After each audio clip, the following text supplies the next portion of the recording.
Being happy, fulfilled, and satisfied in our lives is the great hope and dream for most of us.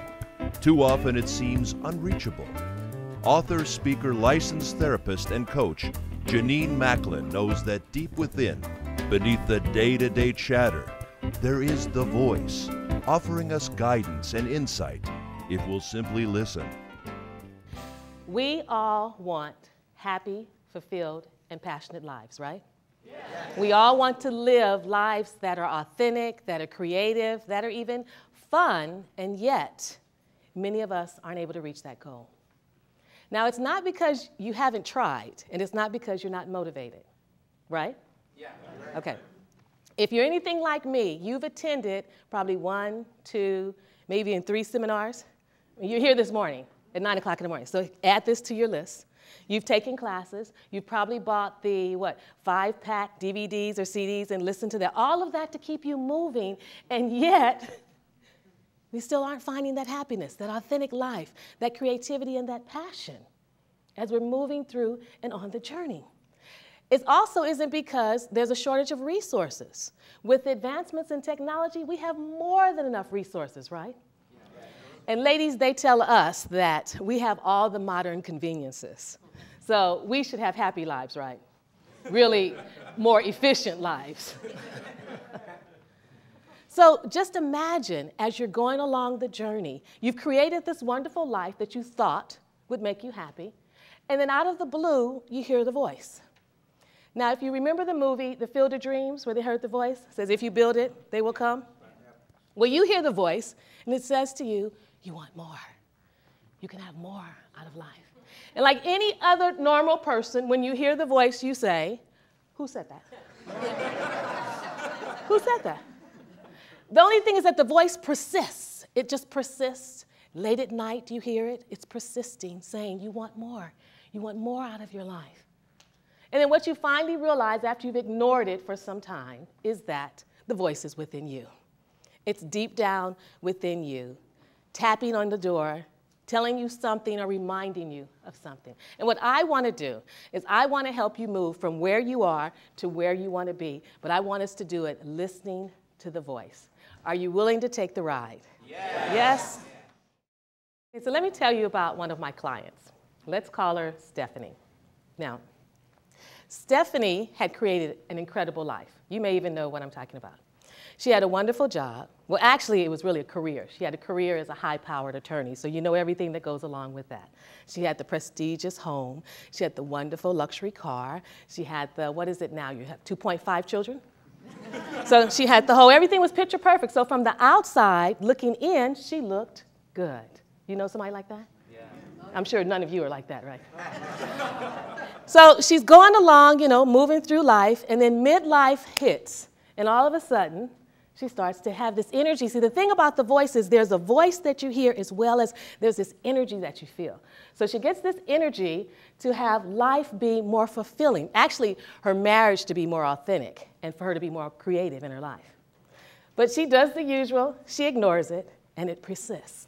So she calls me, and we begin to do some work. And it's interesting because as I'm saying to her, I'm like, Stephanie, what is it? What is it? And she's like, I'm hearing voices.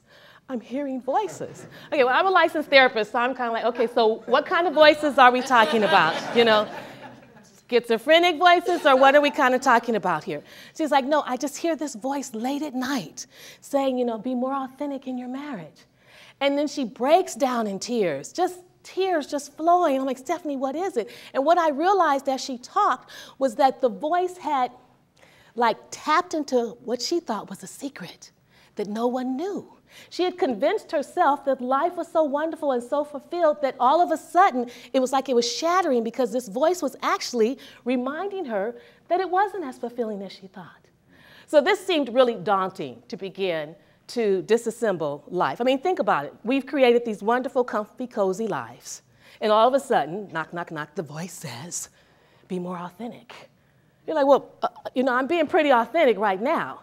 So it becomes very daunting to begin to think about how do I disassemble my life and integrate something more to be more authentic and more creative. But that's just what we did. I had her come in and we began to go through several steps. And one of the first things was to honor the voice, to actually listen to what the voice was saying, not to be afraid of it, but to listen to the information that the voice had to offer. And over a period of time, we were able to start with small pieces and just kind of rearrange it and disassemble it and begin to put in those pieces that gave her more authenticity in her marriage and brought forth more creativity. Because at first she's like, I don't know how to do it. And so that became the work of how to do it, how to make it happen, how to put it all together. And gradually she did disassemble her life and create something wonderful and magical for her and her family.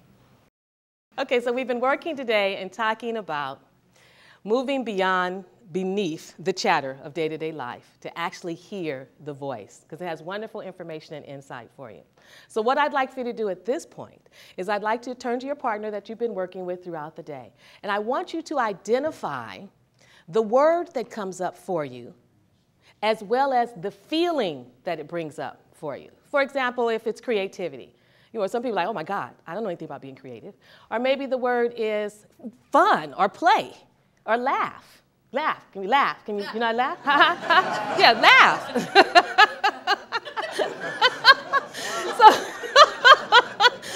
Whatever the word is, but the feeling, I mean, that was pretty easy for us to laugh. But for some people, you know, you get really stiff and it's like, oh my God, I have to laugh? How do I laugh? So I want you to come up with the word as well as the feeling that goes along with it. And then I want someone afterwards to come back and talk to us about that, okay?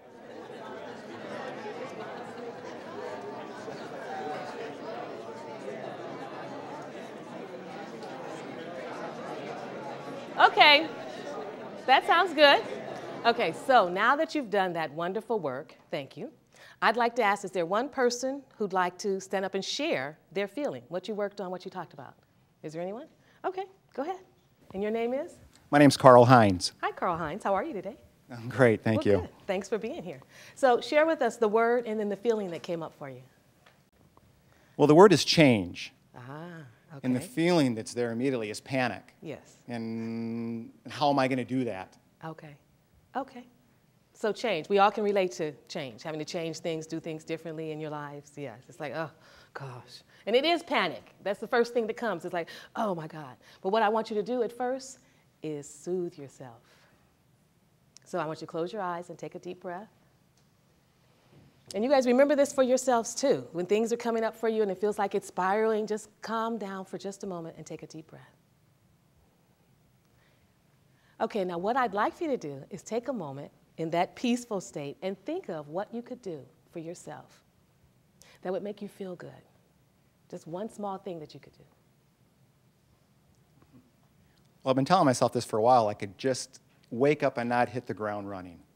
I could take a few minutes and kind of think about the day. Right, yes. And we all can relate to that, right? Because we hit the door and we're just gone, getting the coffee and getting out the door. So that would be perfect. Well, let me narrow this down some. Let's give it a little bit more clarity. Let's say that every morning for 10 minutes, you're going to sit and be still and just enjoy the day for that moment. And while you're there, I want to give you an effective tool, an effective question that you can ask yourself, which would be, so it's like daydreaming. What would it be like for me to do something that I really enjoy? What would that be like? And you get to just kind of daydream about what that would be and the feeling of it. Because that's what I want you to tap into. How does that feel? Freedom. Great. Freedom and peacefulness. Yes. And that's what we want. Yes. So it's no panic. No panic. No scary story. None of that, oh my God, what am I going to do? Energy. Just peaceful and calm. And your freedom. And that's what you want to step into. You want to move from where you are to where you want to be. And that's where you want to move into is the freedom. Yes? Great. Thank you.